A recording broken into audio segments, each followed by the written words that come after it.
जय हिंद दोस्तों, वंदे मातरम। दुनिया भर में कितने ही एंटरप्रेन्योर्स मौजूद हैं, लेकिन सबसे ज़्यादा लोकप्रिय अगर कोई है तो वह है एलॉन मस्क, जिनके एक ट्वीट से शेयर मार्केट ऊपर नीचे हो जाता है, बिटकॉइन की प्राइस कम ज़्यादा हो जाती।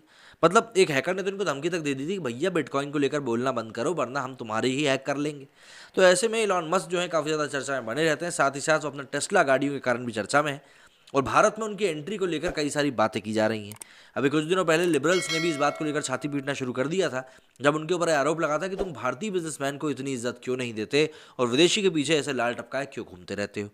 लेकिन एलॉन मस्क, जो कि काफ़ी ज़्यादा विवादों में वैसे ही घिरे रहते हैं, उन्होंने इस समय कई सारी चीज़ें बोली हैं। लेकिन एक चीज़ जो है जिसमें कि उन्होंने मेक इन इंडिया में शामिल होने का जो एक प्रोटोकॉल है उसको तोड़ने की बात कही है, वो कहीं ना कहीं लोगों को अब खटकने लगी है। क्या कुछ हुआ इस पूरे मामले में आपको इस वीडियो में बताता हूँ।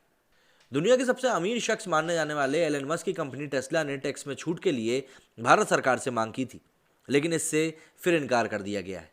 भारत सरकार ने साफ कर दिया है कि आधे बने हुए वाहनों को भारत में लाकर अंतिम रूप मतलब असेंबल करने के लिए पहले से ही कंपनी को छूट दी जा रही है। हालांकि टेस्ला अतिरिक्त टैक्स छूट की मांग कर रहा है। प्रधानमंत्री नरेंद्र मोदी की सरकार चाहती है कि टेस्ला भारत में अपनी कारों का निर्माण करे, जो कि भारतीयों के लिए अच्छा होगा और इससे भारत के लिए ही जो रोजगार हैं वो उत्पन्न होंगे। लेकिन अब ये बातें विपक्षी पार्टियों को समझ में नहीं आती। अब ऐसे में एलन मस्क की कंपनी लगातार आयात शुल्क में छूट की मांग कर रही है, जो इलेक्ट्रिक गाड़ियों पर 100% तक है। केंद्रीय अप्रत्यक्ष कर एवं सीमा शुल्क बोर्ड मतलब सीबीआईसी के अध्यक्ष विवेक जोहरी ने बताया कि हमने इस पर जरूर विचार किया है कि शुल्क को घटाया जाना चाहिए, लेकिन भारत में घरेलू स्तर पर भी कुछ निर्माण कार्य हो रहे हैं और मौजूदा टैक्स दरों के साथ ही बाहर से कुछ निवेश आए हुए हैं। उन्हें स्पष्ट किया गया है कि भारत सरकार इसमें कोई बाधा नहीं डाल रही है। लेकिन एलन मस्क की कंपनी चाहती है कि वो पहले विदेशों में बनाई गई गाड़ियों को भारत लाकर उस दाम में बेचे जिससे वो अपने प्रतिद्वंदियों को टक्कर दे सके। लेकिन देश में बनाने के लिए बाहर से गाड़ियों के जो पार्ट्स लाए जा रहे हैं उन पर 15 से 30% ही आयात शुल्क लिया जाता है। भारत में घरेलू प्रोडक्शन और खरीद को लेकर टेस्ला के पास कोई योजना ही नहीं है। ताज़ा बजट में इसके लिए कोई प्रावधान नहीं किया गया है, लेकिन महाराष्ट्र सरकार ने सार्वजनिक रूप से टेस्ला की मांगों का समर्थन किया है।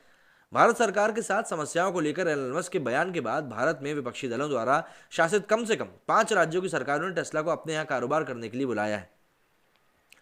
टेस्ला को भारत सरकार ने टाटा और महिंद्रा की तरह स्थानीय स्तर पर निर्माण कार्य करने के लिए सलाह दी है, लेकिन पूरी तरह बनी बनाई गाड़ियां भी जो कि भारत में आ रही हैं, जैसे कि मर्सिडीज से भी टेस्ला को टक्कर मिल रही है। भारत में अब भी पेट्रोल डीजल पर चलने वाली hyundai और सुजुकी गाड़ियों का प्रभाव यहीं पर है और मात्र 1% ही इलेक्ट्रिक गाड़ियां प्रयोग में लाई जा रही हैं। ब्लूमबर्ग ने एक ट्वीट करते हुए बताया कि India turn down a demand of Elon Musk Tesla for tax break to import electric cars, saying rules already allow bringing in partially built vehicles and assembling them locally at a lower level। 2019 में ही Tesla Bharat में आने की कोशिश कर रहा था, लेकिन इसके लिए यहाँ के नियमों और कानूनों की कंपनी की बाधा बनते जा रहे हैं। भारत सरकार के अधिकारियों का कहना है कि मौजूदा टैरिफ स्ट्रक्चर पर कुछ कंपनियां आ सकती हैं, तो टेस्ला को क्या दिक्कत है। टेस्ला टैक्स कट के लिए भारत में लॉबिंग भी कर रहा है।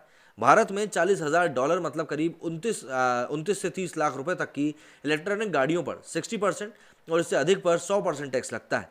टेस्ला के अलावा ईवी बनाने वाली कई अन्य कंपनियां भी यहाँ पर मौजूद हैं, जिनको कि वो कंपटीशन से पहले ही बाहर करना चाहता है सिर्फ टैक्स में छूट लेकर। और अगर भारत सरकार एलन मस्क की टेस्ला को छूट दे देती है तो बाकी कंपनियों के साथ गलत होगा। अगर आपको सीधे सीधे तौर पर समझ में नहीं आया तो आप ये जान लीजिए कि एलन मस्क ये चाह रहे हैं कि जो उनकी बनी बनाई गाड़ियां मतलब बाहर जो उनकी यूनिट लगी हुई हैं गाड़ी बनाने की, वो उन गाड़ियों को भारत लाकर बेचना चाह रहे हैं और वो चाह रहे हैं उन बनी बनाई गाड़ियों के ऊपर उनको टैक्स की छूट मिले। ठीक है, अब यहाँ पर भारत सरकार क्या कह रही है? भारत सरकार ये कह रही है कि भैया हम ये आपको ऑलरेडी अलाउ कर चुके हैं कि जो पार्शियली बनी हुई गाड़ियाँ हैं, आधी अधूरी बनी हुई जो गाड़ियाँ हैं, आप उनको यहाँ पर लेके आएँ, उसके ऊपर हम आपको टैक्स की छूट दे रहे हैं और यहाँ पर भारत में आकर आप उसको असेंबल करें, क्योंकि उन गाड़ियों को अगर भारत में असेंबल किया जाएगा तो ऑब्वियस सी बात है उनको भारतीय लेबर की ज़रूरत पड़ेगी।